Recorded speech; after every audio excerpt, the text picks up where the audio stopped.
This channel does not promote any violent, harmful, or illegal activities. All content provided by this channel is meant for an educational purpose only. Top quality और consistent performance के लिए सिर्फ silver pumps नाम याद रखना।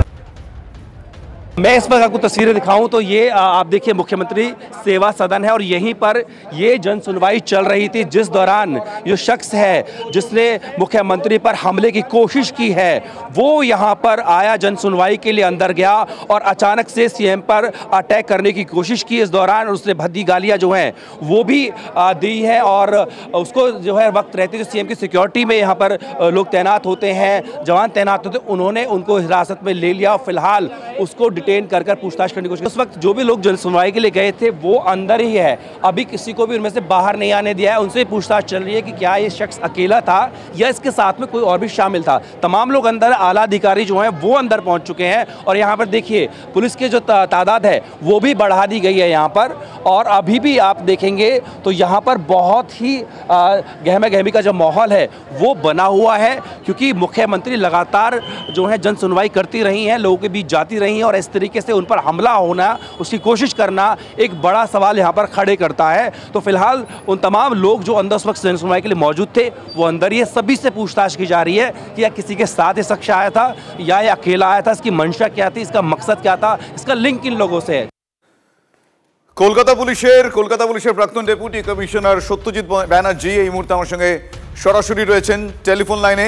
সত্যজিৎ বাবু, এই ঘটনাটা যে প্রশ্নটা সবার আগে তুলছে তা হলো একটি রাজ্যের মুখ্যমন্ত্রী, দিল্লির মুখ্যমন্ত্রী, তিনি জনশুনানি করছেন, সেখানে কেউ অভিযোগ নাম করে যাচ্ছেন, গিয়ে এইভাবে অতর্কিতে হামলা, এক্ষেত্রে কোন কোন প্রোটোকল মেনটেন করা হয়, কীভাবে এই বিষয়গুলো নিরাপত্তার ঠাস বুনট সেখানে কতটা থাকে, তার কারণে এই ঘটনা সেই প্রশ্নটা তুললো। বেসিক্যালি এটা খুব দুঃখজনক ঘটনা। এরকম দুঃখজনক ঘটনা ওপেন সবার মধ্যে করা উচিত নয়।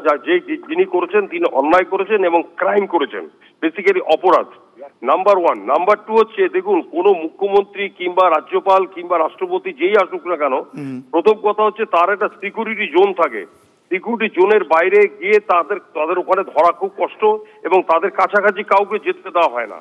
নিশ্চয়ই সেই সিকিউরিটি জোনের ল্যাপসেস ছিল এবং স্পেশাল ব্রাঞ্চ যেটা আছে দিল্লি পুলিশের যে স্পেশাল ব্রাঞ্চ, তাদের সেই অ্যাকশনটা ছিল না এবং তারা সেইটা মেনটেন করেনি, যে কোনো কারণেই করেনি। অনেক সময় মন্ত্রীরা বলে এই ছেড়ে দিন এরকম বলে, যার জন্য দেখলেন তো কত বড় এক্সপ্লোশনে রাজীব গান্ধী মারা গেছিলেন, সরে যান করতে এক্সপ্লোশন হয়ে গেল।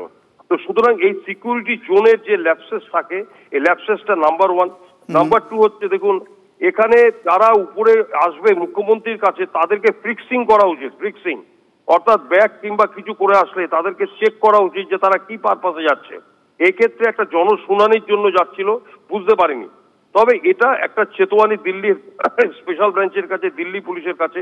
হেন্সফোর্থ আমার মনে হয় দিল্লি পুলিশের যিনি লেফটেন্যান্ট গভর্নর আছেন কিংবা চিফ মিনিস্টার যেখানেই যাবেন, সেখানে তাদের যদি জনগণের কথা শুনতে হয় কিংবা যাই শুনতে হবে, তাদেরকে একটা সিকিউরিটি জোনের বাইরে রাখতে হবে, কাচের পর্দা রাখতে হবে, কাচের বাইরে থেকে কথা বলা যাবে, সবকিছু বলা যাবে, শুধু তাকে থাপ্পড় কিংবা কোনো কিছু মারা যাবে না।